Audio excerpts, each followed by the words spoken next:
Αυτό το βίντεο αποτελεί μέρος των βίντεο διδασκαλίας του InfoCare, τα οποία έχουν σχεδιαστεί για να παρέχουν βήμα προς βήμα οδηγίες για το πώς να εκτελέσετε νοητικές, αισθητηριακές, σωματικές δραστηριότητες και δραστηριότητες αναπόλυσης εξ αποστάσεως και μέσω ψηφιακών συσκευών, ως περιθάλποντας ενός ατόμου που πάσχει από άνοια. Αυτό το βίντεο έχει σχεδιαστεί ειδικά για να εξηγήσει πώς να εκτελέσετε τη γνωστική δραστηριότητα που ονομάζεται κινήσεις των χεριών. Για να πραγματοποιήσετε τη δραστηριότητα, βεβαιωθείτε ότι είστε συνδεδεμένοι με το άτομο που φροντίζετε χρησιμοποιώντας τη λειτουργία Drop-in. Για αναλυτικές οδηγίες σχετικά με τον τρόπο χρήσης της, ανατρέξτε στο εγχειρίδιο InfoCare ψηφιακή εγγραμματοσύνη για περιθάλποντες ασθενών με άνοια, καθώς και στο βιντεοσκοπημένο σεμινάριο Drop-in. Με το Drop-in, το άτομο με άνοια δεν χρειάζεται να δεχτεί την κλίση για να συνδεθεί, διευκολύνοντας έτσι τη διαδικασία. Ωστόσο, μπορούν να χρησιμοποιηθούν και άλλες συσκευές συλλογισμικά που υποστηρίζουν βιντεοκλήσεις. Σχεδιάστε τη δραστηριότητα εκ των προτέρων. Παρακολουθήστε και μάθετε από τα επόμενα βήματα που περιγράφονται λεπτομερώς σε αυτό το βίντεο πριν ξεκινήσετε τη δραστηριότητα, αντί να παρακολουθείτε και να εκτελείτε τη δραστηριότητα ταυτόχρονα.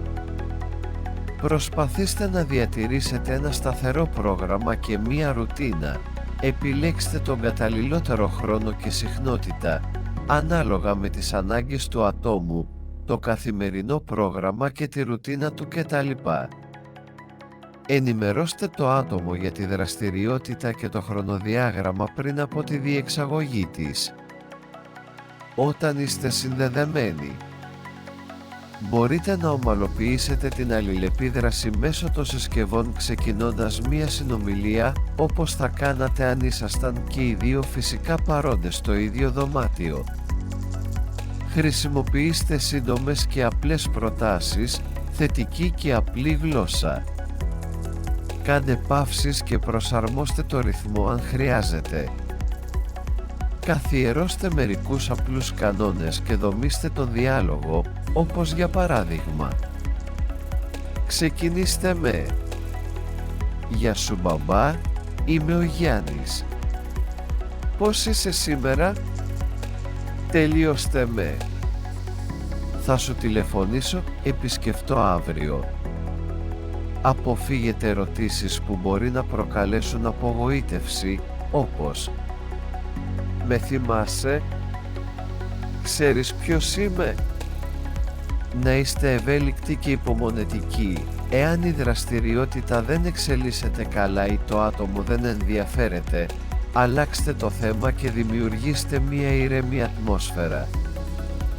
Η εκτέλεση διαφορετικών κινήσεων των χεριών μπορεί να βελτιώσει την επιδεξιότητα, τη συγκέντρωση, τον συντονισμό και τη μνήμη.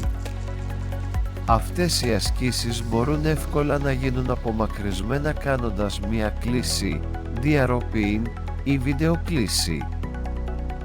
Για να εκτελέσετε τη δραστηριότητα εξ αποστάσεως με μία ψηφιακή συσκευή, βεβαιωθείτε ότι πληρούνται οι ακόλουθες προϋποθέσεις. Και οι δύο συσκευές είναι συνδεδεμένες μέσω της λειτουργίας Drop-in ή μιας βιντεοκλήσης, σε περίπτωση που επιλέξετε άλλη ψηφιακή συσκευή. Το άτομο μπορεί να σας ακούσει και να σας δει σωστά μέσα από την οθόνη.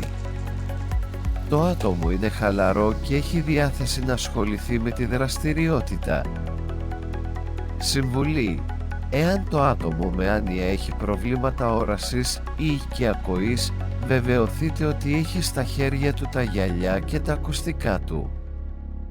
Συμβουλή: εάν χρησιμοποιείτε το Amazon Echo Show, όταν ρυθμίζετε τη συσκευή που θα βρίσκεται στο χώρο του ατόμου που φροντίζετε, βεβαιωθείτε ότι η ένταση του ήχου είναι σωστά ρυθμισμένη και η συσκευή έχει αντιστοιχιστεί με το κινητό σας τηλέφωνο, καθώς και ότι η λειτουργία Drop-in και τα δικαιώματα έχουν ρυθμιστεί σωστά. Τώρα θα σας δείξουμε πώς να εκτελέσετε τη δραστηριότητα που αποτελείται από 4 ασκήσεις. Εάν χρειάζεται, μπορείτε να ξεκινήσετε την άσκηση εξηγώντας τα πολλά ωφέλη της προπόνησης των κινήσεων των χεριών. Βεβαιωθείτε ότι τα χέρια σας είναι ορατά στην οθόνη του άλλου ατόμου. Στη συνέχεια, δοκιμάστε τις ακόλουθες 4 ασκήσεις. Άσκηση 1. Πρώτα κάνετε μια γροθιά και με τα 2 χέρια και φέρτε τα μπροστά σας.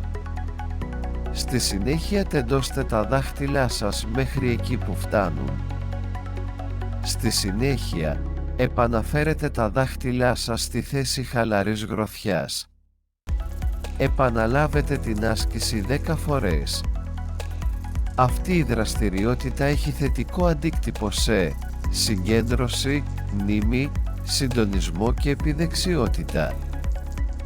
Αυτή η άσκηση είναι χρήσιμη για να ζεστάνετε τα χέρια σας πριν προχωρήσετε σε ασκήσεις που εστιάζουν στην επιδεξιότητα. Άσκηση 2. Φέρτε τα χέρια σας μπροστά σας σε θέση προσευχής με τις παλάμες και τα δάχτυλα να κουμπούν και τα δάχτυλα να είναι απλωμένα. Στη συνέχεια, τραβήξτε τις παλάμες σας ανοιχτά, σηκώστε τους αγκώνες σας, ώστε ίσα ίσα να αγγίξετε τα δάχτυλά σας. Στη συνέχεια, φέρτε τους αγκώνες σας πίσω προς τα κάτω με τις παλάμες και τα δάχτυλά σας να αγγίζονται ξανά ενώ τα δάχτυλά σας είναι απλωμένα. Επαναλάβετε την άσκηση 10 φορές. Άσκηση 3. Φέρτε και τα 2 χέρια μπροστά σας. Αγγίξτε τους δείκτες σας στους αντίχειρές σας, μετά αλλάξτε και αγγίξτε τα μεσαία δάχτυλά σας στους αντίχειρές σας, μετά το 4ο δάχτυλό σας στους αντίχειρές σας και μετά το μικρό σας.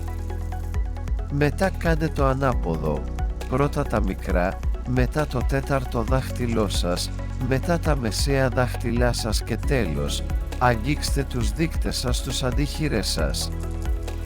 Επαναλάβετε 10 φορές. Για να κάνετε την άσκηση πιο δύσκολη, μπορείτε να αυξήσετε το ρυθμό. Αυτή η άσκηση έχει θετικό αντίκτυπο σε συγκέντρωση, μνήμη, συντονισμό και επιδεξιότητα. Άσκηση 4. Φέρτε και τα 2 χέρια μπροστά σας σε μια χαλαρή θέση γροθιάς, στραμμένη προς τον εαυτό σας. Τεντώστε τον αντίχειρα στο δεξί σας χέρι και επεκτείνετε το μικρό σας δάχτυλο στο αριστερό σας χέρι. Στη συνέχεια, ανταλλάξτε το έτσι ώστε στο δεξί σας χέρι να έχετε σε έκταση το μικρό και στο αριστερό σας να έχετε τον αντίχειρά σας σε έκταση. Προσπαθήστε να το κάνετε ταυτόχρονα. Γυρίστε πίσω και επαναλάβετε 10 φορές. Πιθανότατα θα το βρείτε πολύ δύσκολο τις πρώτες φορές, καθώς ο εγκέφαλος σας πρέπει να δουλέψει πολύ σκληρά επειδή ζητάτε από τα 2 σας χέρια να κάνουν κάτι διαφορετικό ταυτόχρονα.